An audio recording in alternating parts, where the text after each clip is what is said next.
Buenos días, hermanos, bienvenidos a este nuevo paso a paso. Estamos ya otro domingo acá en la mañana como es habitual y hoy terminamos ya oficialmente esta serie llamada Conozcamos la carta a Tito. Así que hoy es la última sesión que hemos estado viendo durante estos meses, de todo el verano prácticamente. Hemos visto capítulo por capítulo de la carta de Tito y ya terminamos ya con los últimos versículos del capítulo 3. Hemos subido a la página web nuestra materiales para que usted pueda descargar. ¿Y cuál es el sentido de ese material? Que una vez que haya visto la sesión acá conmigo o luego en YouTube o en Facebook, ¿no es cierto?, usted luego pueda descargar el material y pueda trabajar la carta. Una cosa es leerla, una cosa es que usted escuche lo que estamos compartiendo acá, pero lo que más me interesa a mí es que usted pueda trabajar la carta, que pueda entenderla con mayor profundidad, porque hay algo que Dios le quiere decir también a usted con mayor profundidad. Así que si usted no ha visto todavía las demás sesiones o alguna le quedó por ahí, vaya a iglesiaentuciudad.org, vaya donde dice Conozcamos la carta a Tito, va a encontrar todas las sesiones ordenaditas y el material para que usted pueda descargar uno por uno, ¿sí? Cualquier duda que tenga lo puede comentar con hermanos de nuestra iglesia, conmigo también de forma personal, pero la idea es que usted pueda trabajar esta carta porque es algo importante. Todo lo que Dios nos ha estado diciendo durante este tiempo a través de una carta, fíjese, de un libro de la Biblia, del Nuevo Testamento, que no tiene más de 3 capítulos. Y hemos estado 2 meses trabajando en esta carta de una forma muy práctica. Así que hoy terminamos ya oficialmente esta sesión en donde vamos a ver del versículo 9 al versículo 15 del capítulo 3 de Tito. Y aquí terminamos entonces esta serie llamada Conozcamos la carta a Tito. Comencemos.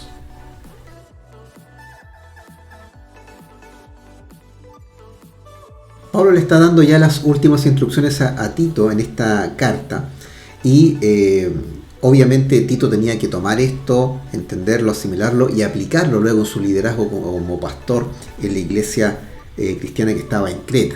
Y una de las últimas instrucciones que Pablo le da a Tito es esta, verso 9 del capítulo 3. No te metas en discusiones necias sobre listas de linajes espirituales o en riñas y peleas acerca de la obediencia a las leyes judías. Todo esto es inútil y una pérdida de tiempo. Hay que entender que Pablo, él era una persona que se involucraba en debates con la gente romana, con los griegos, incluso con los mismos judíos. Él debatió mucho con los judíos. Entonces, que Pablo venga y le diga a Tito, tú no hagas eso, uno diría, bueno, eso es contradictorio. O sea, Pablo le está pidiendo a Tito que haga algo que él sí hace.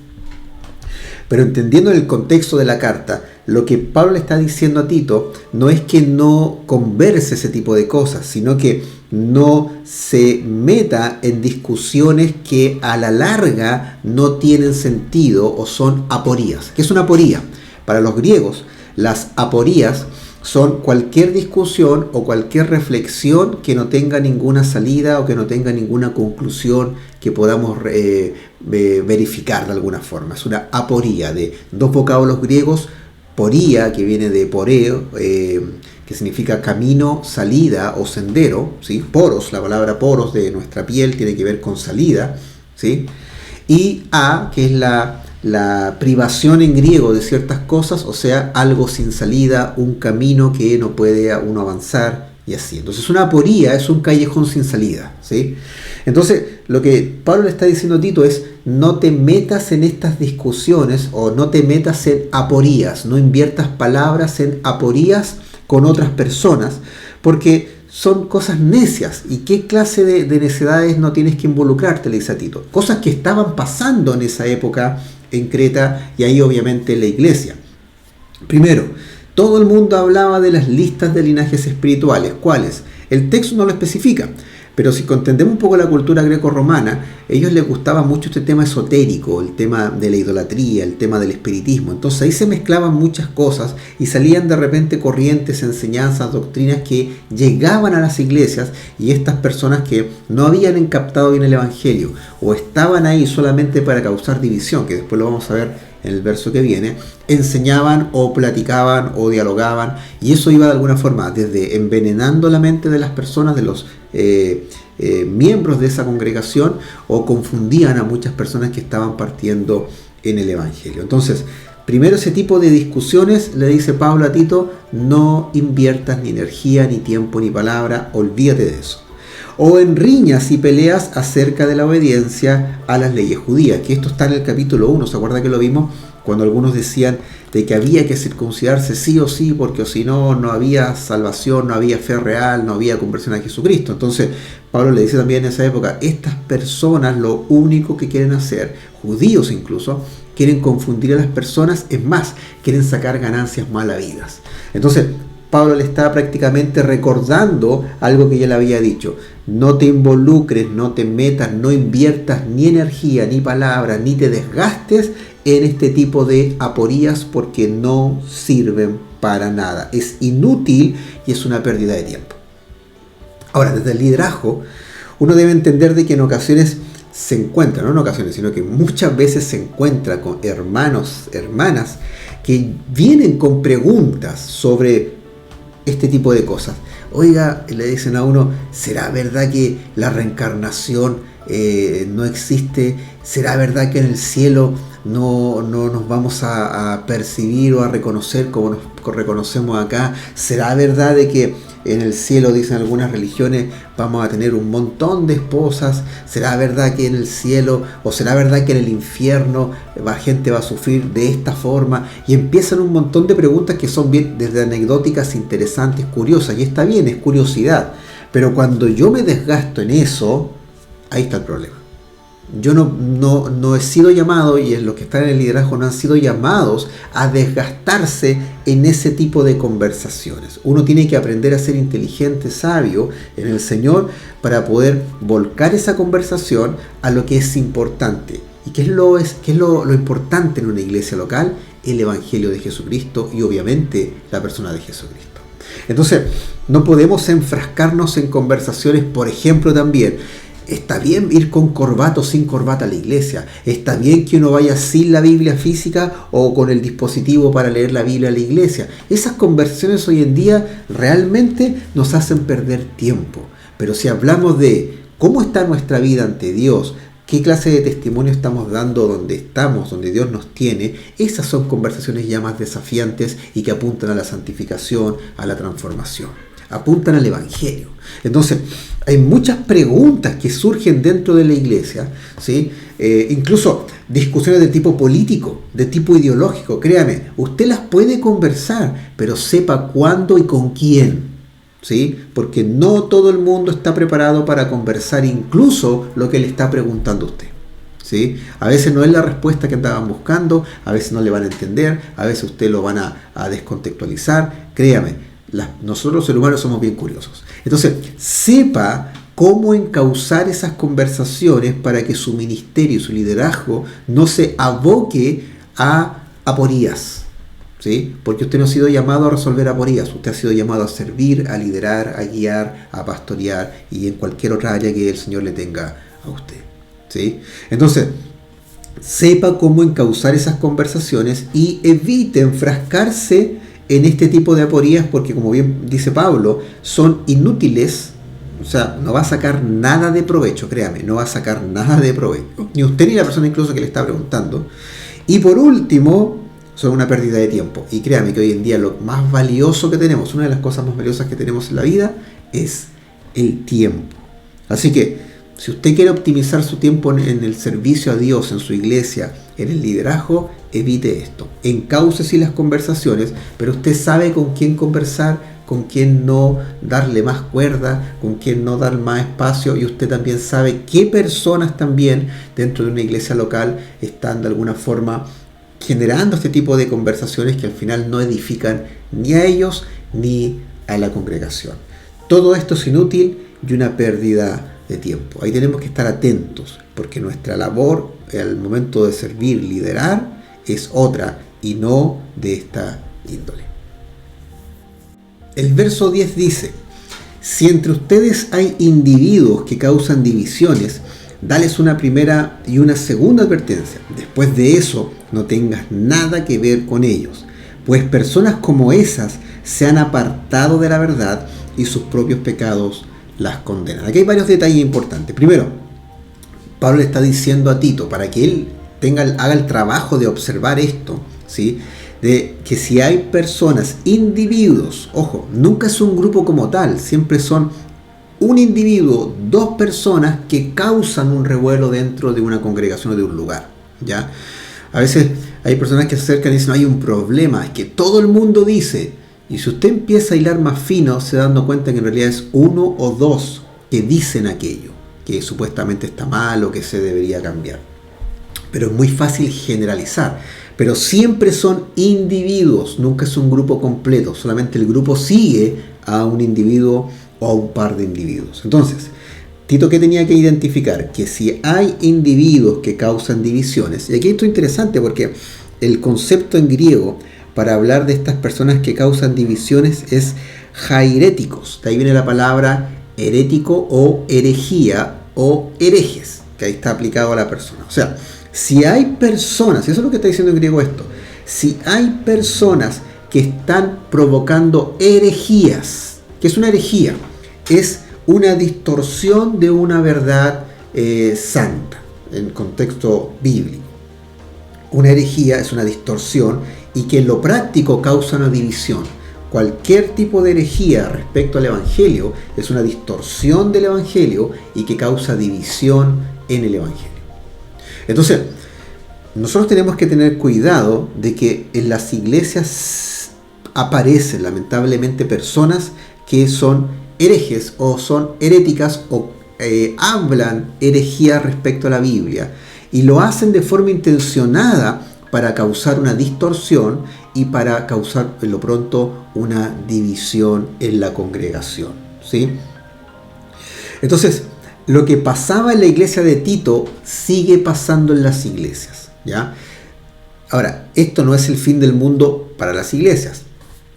Hay que saber lidiar con esto, hay que saber enfrentar este tipo de casos porque son casos, recuerde, particulares, son individuos. No podemos catalogar una iglesia de hereje por un par de individuos. Ahora, hay iglesias que de plantón y que derechamente en diferentes partes del mundo se han convertido lamentablemente en espacios de herejías respecto al Evangelio porque todo lo que se enseña está lejos de lo que dice la Biblia. Pero esos son casos más extremos. Aquí estamos hablando de individuos que en iglesias que tienen una enseñanza sana, una doctrina clara respecto al Evangelio, hay personas que aún así insisten con enseñar sus propias ideas, insisten con imponer o tratar de convencer a otros sus ideas, que son distorsionadas, respecto a lo que quién es Dios, respecto a quién es Jesucristo, y que a la larga eso causa completa división, ¿sí?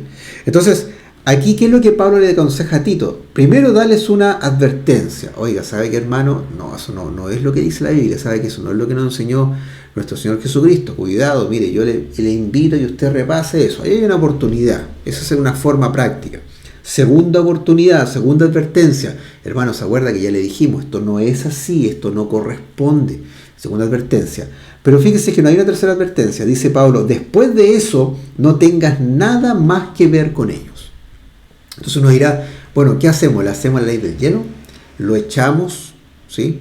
Bueno, acá obviamente Pablo le está dando un consejo muy particular para que aplique en la iglesia de Creta. O sea, Tito tenía que aplicar esta instrucción y era casi un protocolo desde el punto de vista de cómo enfrentar a estas personas heréticas o herejes dentro de su congregación, donde tenía que darle una advertencia, una segunda y luego ya no tenía nada que ver con ellos.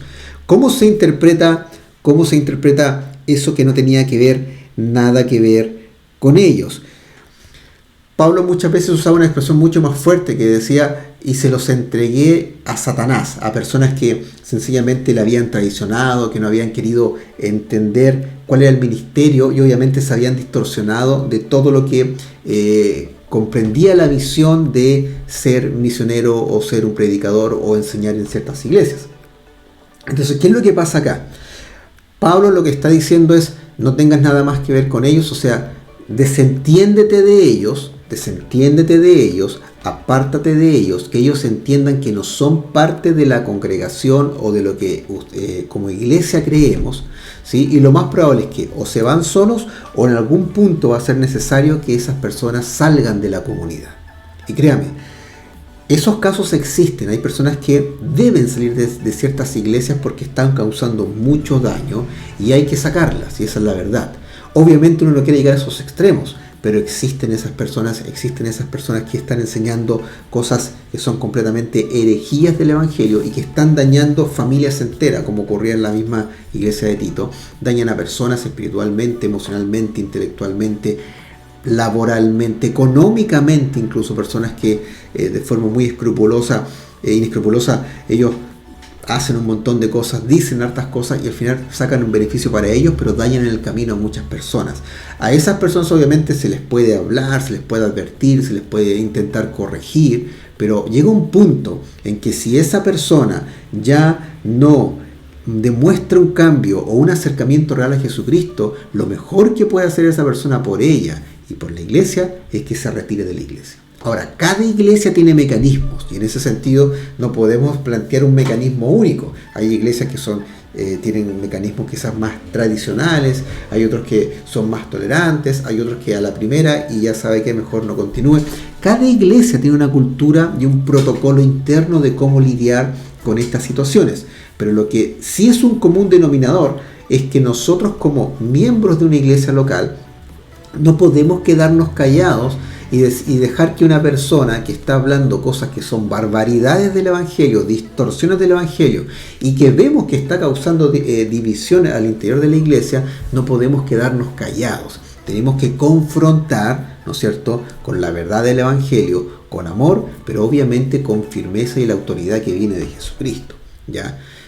Recuerde, esto no significa que usted le va a estar en buen chileno parando los carros a todo el mundo porque algo a usted no le pareció. No estamos hablando de eso, estamos hablando de cosas ya extremas que son claramente, que se escapan de lo que es la sana enseñanza del Evangelio. Entonces, tenemos que levantar la voz, ¿sí? O sea, nosotros nos acostumbramos mucho a que en las redes sociales decimos casi todo lo que pensamos, pero cuando estamos ahí con la persona al lado nos quedamos callados. Entonces, tenemos que cambiar esos hábitos comunicacionales, esos hábitos asertivos espirituales, en el cual nosotros tenemos que aprender a decir, ¿sabe qué, hermano? Esto no está bien lo que usted está diciendo, no está bien lo que está enseñando, no está bien lo que usted está provocando acá en la iglesia. Yo le invito a que usted cambie su parecer, a que usted busque ayuda, a que usted veamos una manera en la cual podemos cambiar esto, a que usted pida perdón, a que usted reconozca, pero esto no está bien. Tenemos que ser valientes, amorosos, pero obviamente tenemos que tener claridad de cuál es el Evangelio en el cual creemos y el cual estamos enseñando. Porque lamentablemente estas personas causan daño, causan división, causan herejías, ¿sí? Entonces, ahí tenemos que tener cuidado y eso que pasaba en la iglesia de Tito, lamentablemente pasa en muchas iglesias. ¿Qué tenemos que hacer? Oremos por nuestra iglesia, pero también usted tiene una responsabilidad, ya sea líder, ya sea un siervo, ya sea un voluntario dentro de la iglesia, un asistente. Usted tiene una responsabilidad clara para que no demos espacios dentro de una iglesia local para que esto suceda. ¿Qué es lo que tenemos que hacer? Usted lea su Biblia. Mientras más lee su Biblia, más claro va a saber qué es lo que cree. Pase tiempo con Dios, ore al Señor, converse con Él. Déjese transformar por Dios. Son varios hábitos espirituales. Sirva a Dios. No genere ese ocio de vida en el cual usted después llega a un punto en que todo lo critica, pero nunca aporta nada, ¿sí? Entonces, usted dirija su vida de forma intencionada a la obra que Dios está haciendo en usted. ¿Para qué? Para que usted tenga claridad de cuál es el Evangelio, quién es el Señor al cual usted está sirviendo. Y cuando aparezcan estos individuos que están generando estas divisiones, usted tenga la capacidad de poder confrontarles y decirles, esto no está bien, te invito a corregir el camino. Porque es necesario, por amor a su iglesia, por amor incluso a esa persona, pero también por amor a Dios. Llegamos a un punto de la carta a Tito, que escribe Pablo, que generalmente no leemos. De hecho, todas las cartas de Pablo terminan siempre de un tono mucho más personal, mencionando colaboradores o dando siempre instrucciones más domésticas. Y a veces no las tomamos muy en cuenta, pero créanme, son muy necesarias de leer, porque hay harto que Dios también nos dice ahí al respecto. Fíjense lo que dice el verso 12, ya estamos terminando la carta. Tengo pensado enviarte a Artemas o a Tíquico, tan pronto como uno de ellos llegue. Haz todo lo posible para encontrarte conmigo en Nicópolis, porque he decidido pasar allí el invierno. Aquí hay dos cosas que yo quiero puntualizar. El liderazgo necesita de otras personas. Si usted Dios lo ha puesto en una posición de liderazgo, usted no está solo y tampoco debe estar solo, ¿ya? hay varios tipos de liderazgo. Está el liderazgo de estilo jefe, que es la persona que manda. Y esas son las personas más solitarias, que cargan con mucho peso innecesario incluso, pero solamente se encargan de dar órdenes, de dar instrucciones y nada más. Pero ese liderazgo carece del aspecto relacional y ahí hay que tener cuidado. El liderazgo bíblico siempre considera el aspecto relacional.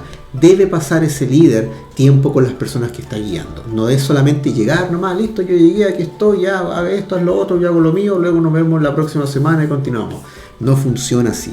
El liderazgo real tiene que ver con el aspecto relacional.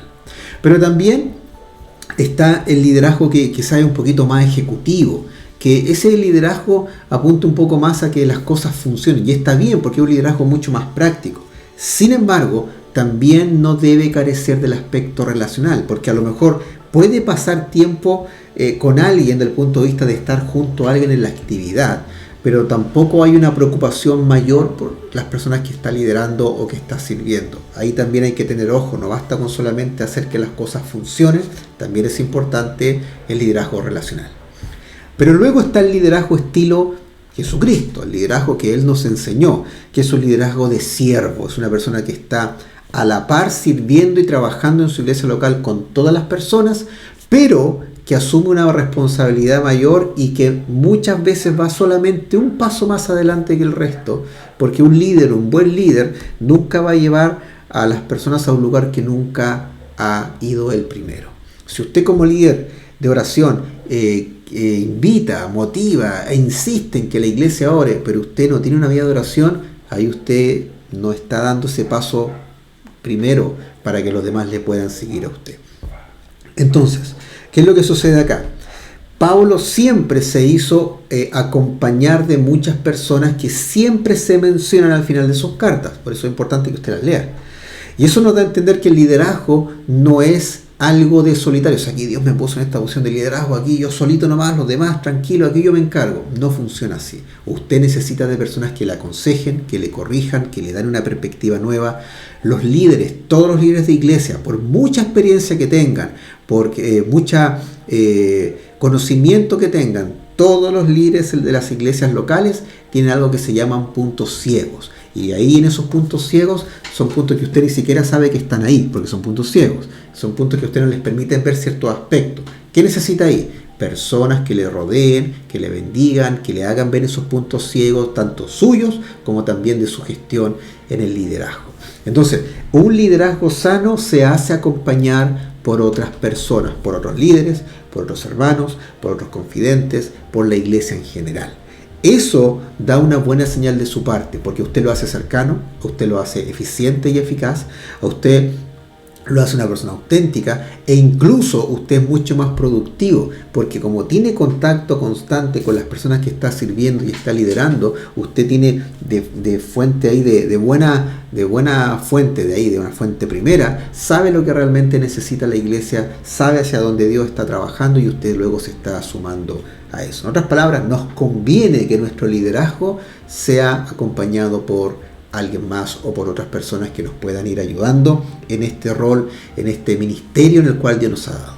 Pero esto también se aplica para las personas que a lo mejor no tienen un liderazgo, pero sí están sirviendo exactamente lo mismo. El servicio no es para que usted cargue algo solo, haga algo solo. Si usted lo mandan a barrer, usted no espere que pueda barrer toda la iglesia, todo el templo solo. Pregúntale a alguien más si le puede ayudar. Si usted le dicen que haga alguna tarea específica y usted ve que efectivamente no lo puede hacer solo ni sola, pida ayuda a alguien más, porque alguien más también va a querer ayudar, va a querer servir, y obviamente en ese trabajo mutuo, en ese trabajo que hacen juntos, ¿sí?, se va generando también otro fiato en otros niveles y va a haber un aprendizaje importante, espiritual y también práctico al momento de servir al Señor en la iglesia local. Entonces, Pablo nunca descartó y nunca ocultó que él se debía también y que todo lo que él hacía no era porque él era Pablo de Tarso, sino porque él había conocido personas que le habían servido, que habían colaborado, que le habían defendido, que habían salvado su vida y que si no fuera por ellos no estaríamos hablando de un Pablo de Tarso y menos de un Tito que estaba también pastoreando una iglesia local.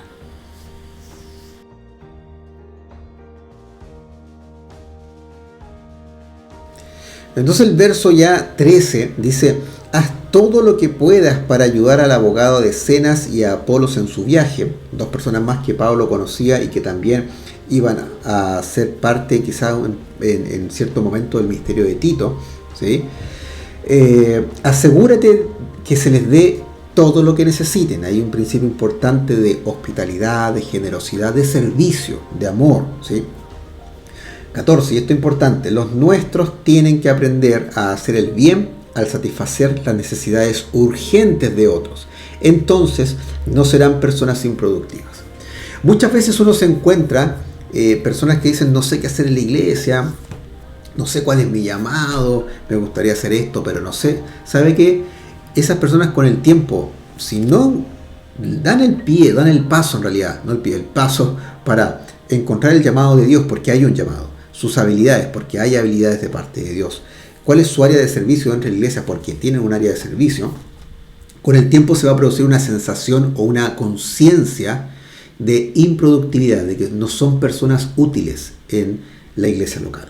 Y eso con el tiempo lo van a dar cuenta que no es porque efectivamente sea así, es porque ellos no han dado los pasos necesarios. Por mencionar alguna arista o algo de lo que es la búsqueda del llamado a Dios. Pero lo mejor que uno puede hacer para sentirse quizás activo o útil en la obra del Señor es aprender a suplir las necesidades de otras personas. Entre las más importantes son las más urgentes. ¿En qué sentido? Siempre hay necesidades urgentes que nosotros de alguna u otra forma podríamos suplir o ayudar a suplir solos o junto a otros. Entonces, una buena forma de ser una persona productiva en la obra de Dios no es que usted se llene de actividades, es que usted aprenda a suplir necesidades puntuales y que muchas veces son urgentes en la vida de sus hermanos en la fe. En la iglesia hay personas que necesitan de repente un arreglo en la casa y que es urgente. Hay personas que necesitan rápidamente comprar un medicamento y que no tienen el dinero. Hay personas estudiantes que necesitan a lo mejor útiles escolares, ya que vamos a entrar aquí en marzo.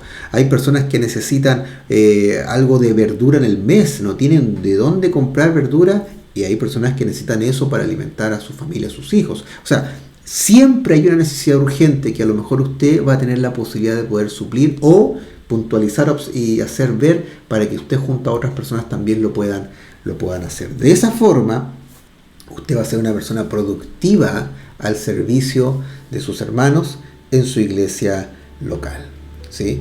Ahora, esto es importante porque tampoco significa que usted se va a hacer cargo de todo, sino que de lo que usted pueda, ¿sí? De lo que Dios usted coloque en sus manos, porque usted tampoco es el salvador de la iglesia local, ¿se entiende? Sino que usted va a ayudar en la medida en que Dios va colocando ciertas necesidades. Para eso, pase tiempo en su iglesia local, haga vida de iglesia, conozca a sus hermanos. Si usted está liderando, lo mismo que le decía recién, no sea jefe, no sea ejecutivo, acérquese, sea un líder cercano para que usted pueda ir detectando qué necesidades están surgiendo. Pídale inteligencia, sabiduría a Dios para que usted sepa cuáles necesidades debe suplir, porque hay algunas que a lo mejor Dios le va a decir: aquí tú no hagas nada, deja que yo me encargue, ¿sí? Tengo a alguien más visto para esto, o deja que esta persona pase por eso porque estoy trabajando en esa persona. Lo que le estoy diciendo entonces, usted claro que puede suplir necesidades urgentes, pero no todas, porque es imposible y tampoco debe. Así que ojo con ese detalle. Atentos con esto, porque el liderazgo también se caracteriza no solamente con ir un paso más adelante, no con solamente tener cierta experiencia o ciertos conocimientos. En realidad el liderazgo bíblico se caracteriza por el servicio y por suplir necesidades puntuales que tiene la congregación y los hermanos al interior de la congregación. Y Pablo, como siempre, termina y dice: todos aquí te envían saludos, a Tito, ¿sí? Por favor, da mis saludos a los creyentes, a todos los que nos aman, que la gracia de Dios sea con todos ustedes.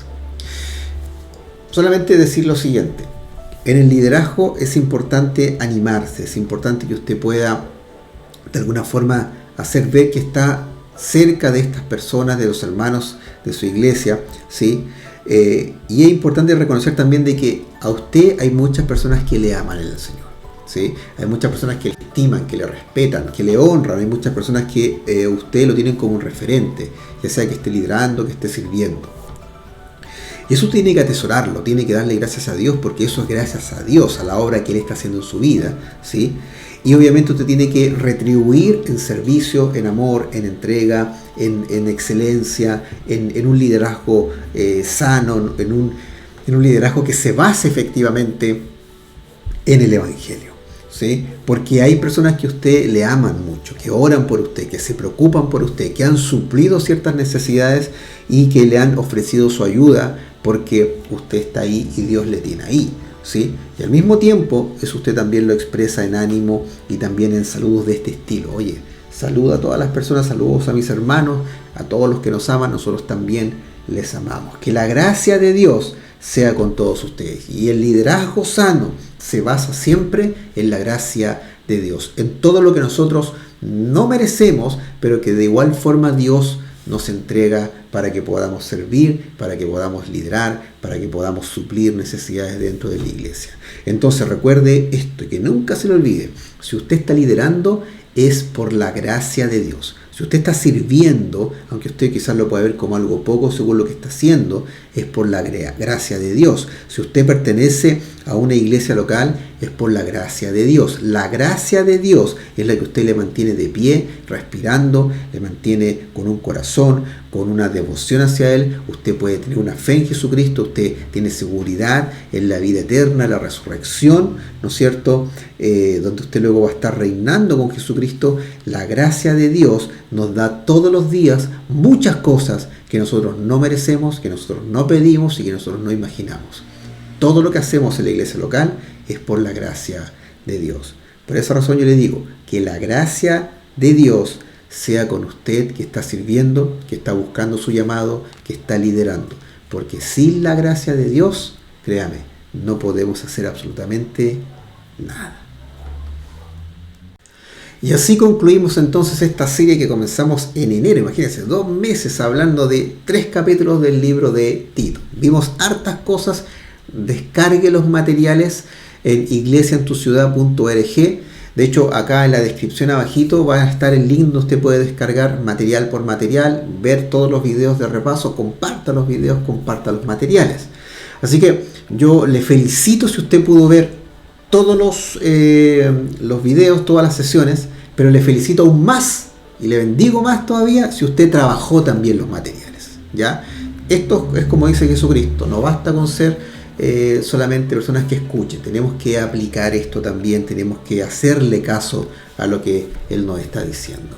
Entonces, así concluye esta serie y comenzamos en marzo una serie nueva que se llama En esto creemos, donde vamos a estar analizando, no con tanto detalle porque el tiempo no nos va a dar, los credos de la fe cristiana que son la base de lo que nosotros creemos en lo práctico en el día a día.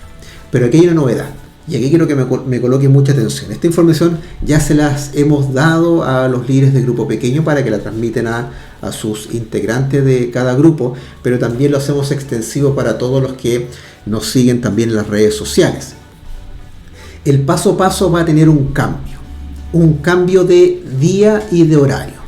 De la primera semana de marzo, o sea, ya estos días que vienen prácticamente, el miércoles 2 de marzo, si no me equivoco, 2 de marzo, comienza el paso a paso en su nuevo horario y en su nuevo día. De ahora en adelante, el paso a paso va a ser día miércoles a las 8 de la tarde. Ya no va a haber más un paso a paso el día domingo en la mañana, ¿sí? Solamente el domingo en la mañana vamos a tener el culto presencial, donde usted sabe que después en la tarde se va a subir un extracto de la predicación, no el culto completo, y de forma presencial también sigue trabajando Iglesia de Niños. Pero el paso a paso ya no va a estar grabado ni tampoco un video el día domingo a las 10, ahora se traslada para los días miércoles a las 8 de la tarde. ¿Ya?